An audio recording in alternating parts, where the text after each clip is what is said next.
शिवविरञ्चिनुतं शरण्यं भृत्यार्तिहं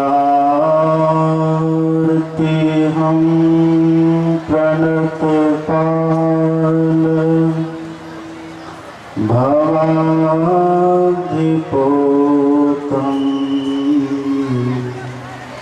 वन्दे महापुरुषते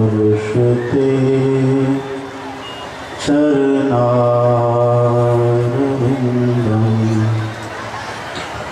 धन्य धन्य सतगुरु सुखदा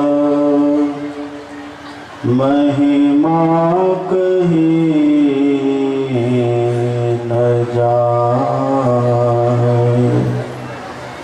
जो कुछ कहो तुम्हारी कृपा मोते कछु न दशाए। बोलिए प्रेम से श्री सद्गुरु महाराज की जय। श्री सद्गुरु महाराज की जय। श्री सद्गुरु महाराज की जय।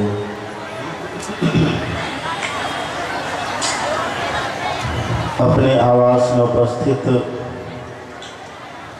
कलिकाल के महान मनीषी युग पुरुष युगाधार संत मत के वर्तमान आचार्य पूज्यपाद के बलपाद पदों में कोटि कोटि नमन।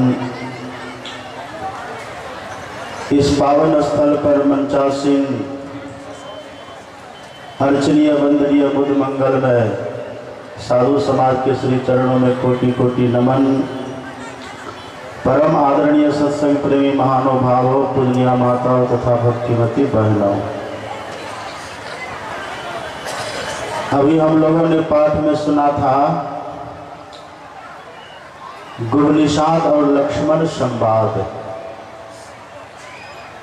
भगवान श्री राम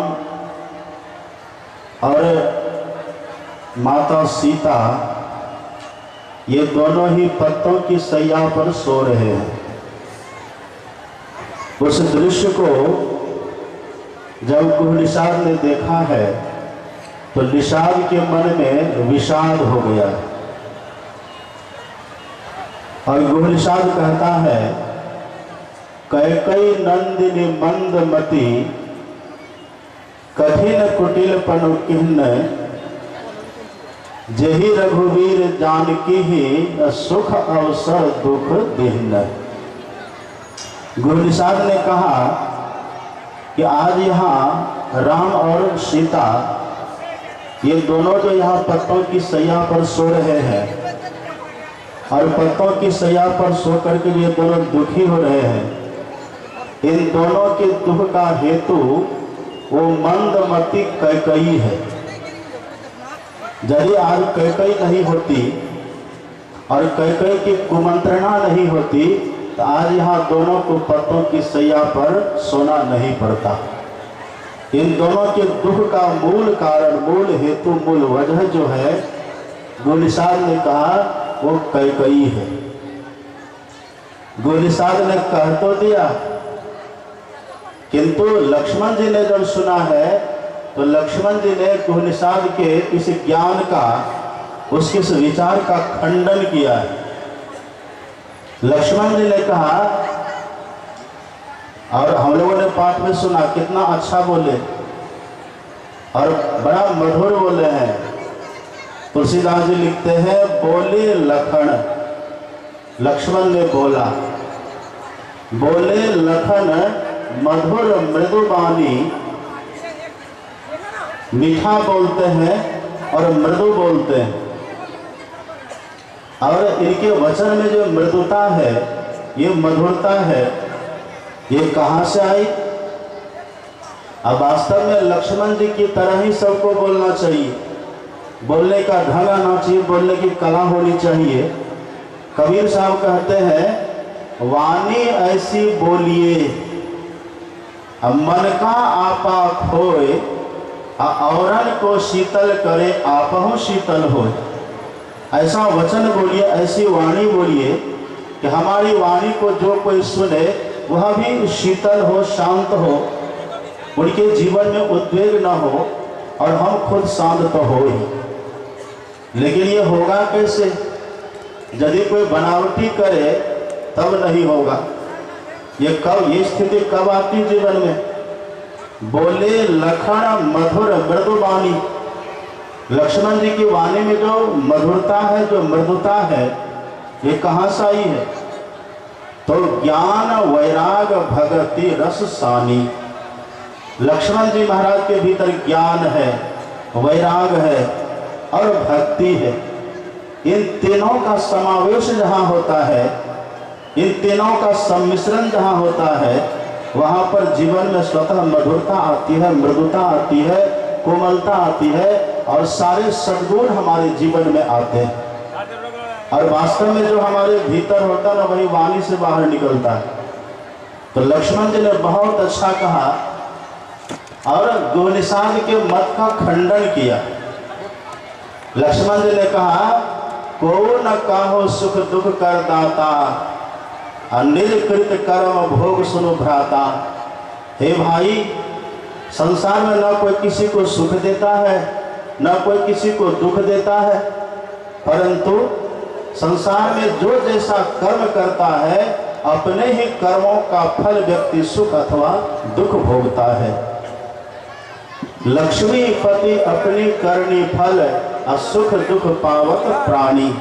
सुख और दुख मिलता है। ये बात तो लक्ष्मण जी ने कह दी, लेकिन लगे हाथ लक्ष्मण जी ने यह भी कह दिया कि निषाद, अभी जो तुम कुछ देख रहे हो ना, और जो कुछ तुम सुन रहे हो, ये वास्तव में हकीकत नहीं है। अंतिम में सुना हम लोगों ने पाठ में बीच में, देखिए सुनिए गुनिए मन माही। लेकिन ये है कैसा? तो मोह मूल परमार्थ नाही। मोह का तो अज्ञानता को, जिस व्यक्ति के भीतर अज्ञानता है, वही व्यक्ति ऐसा कह सकता है कि राम को भी दुख हो रहा है।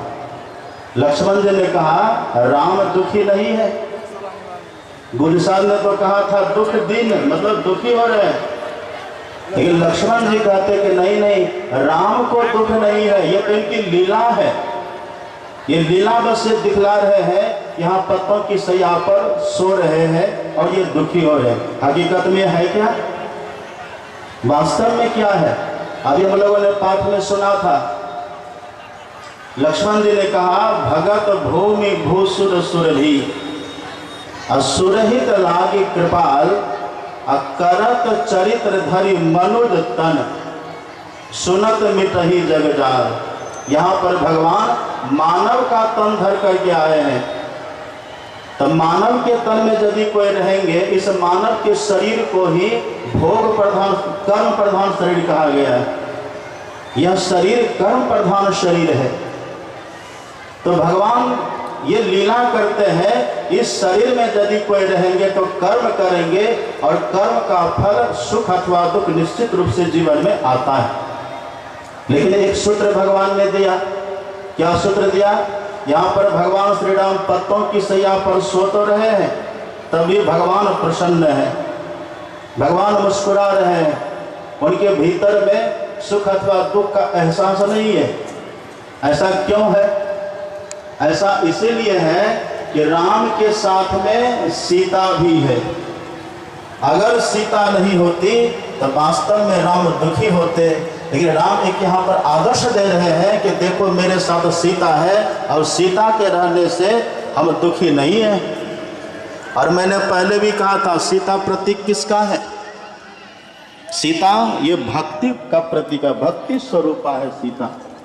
तो भगवान ये कहते हैं कि जीवन में सुख अथवा दुख तो आता रहता है। हम शुभाशुभ कर्म करते हैं और लेकिन अगर जीवन में हम भक्ति से समन्वित हो जाए, हम भक्ति करते रहें, तो भक्ति करते रहने से, भक्ति करने से हम दुखों से बच करके रहते हैं, हम दुखों से छूट जाते हैं। और इसी सूत्र को बहुत बढ़िया ढंग से तुलसीदास जी ने बैठा दिया। राधा पति सोरत वही तारा कर समुदाय सकल गृह सविलाये विनोद विरासी न जाए ऐसे ही दिल हरि भजन अवेशा मिटे जीवन के कलेसा। जैसे एकमात्र सूर्योदय हो जाने से रात्रि का अंधकार मिट जाता है, ऐसे जिनके जीवन में एकमात्र परमात्मा की भक्ति है उनके जीवन के सारे दुख मिट जाते, दुख सारे खत्म हो जाते हैं। अब सवाल है आप समझ करते हैं अपने ज्ञान का अपने बुद्धि का